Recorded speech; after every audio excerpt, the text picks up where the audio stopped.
Well, if you live in southern New Mexico, your monthly electric bill could soon see a significant spike as El Paso Electric asks the state for a rate increase.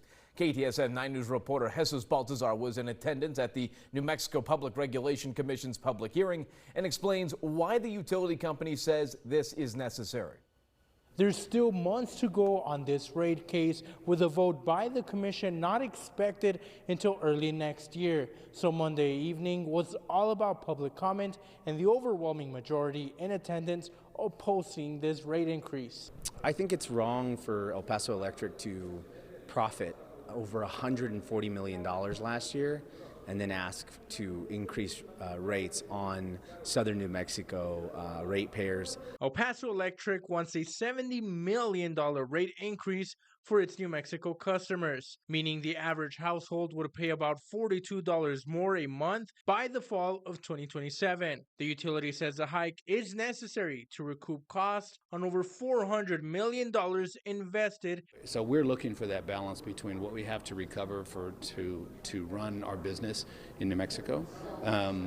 Texas doesn't pay for our efforts in New Mexico. New Mexico doesn't pay for our efforts in Texas. We separate those. The utility also noted that the hike is also being driven in part because New Mexico has not seen a rate increase in years. And we've had, as I said, very low rates in New Mexico for the last 10 years.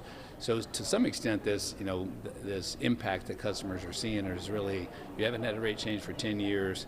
You're going to get a bigger increase when you finally do change rates. But critics are pushing back, arguing that ratepayers shouldn't be forced to foot the bill for unapproved spending. If they just go out there and invest these massive amounts in things that are not approved by the utility regulatory authority, they can come back later and say, now we need to be reimbursed for this bad decision we made. And questioned if southern New Mexicans should continue to rely on a privately owned public utility based in Texas. I think we need to start deciding whether this relationship should continue, because now we have to send our money to El Paso and Texas for our utility, and now we're sending all our water to Texas. Again, this rate case is still in its very early stages, with a vote by the commission not happening until very early next year. You can read more on this story now by visiting KTSM.com. Reporting from Las Cruces, Jesus Baltazar.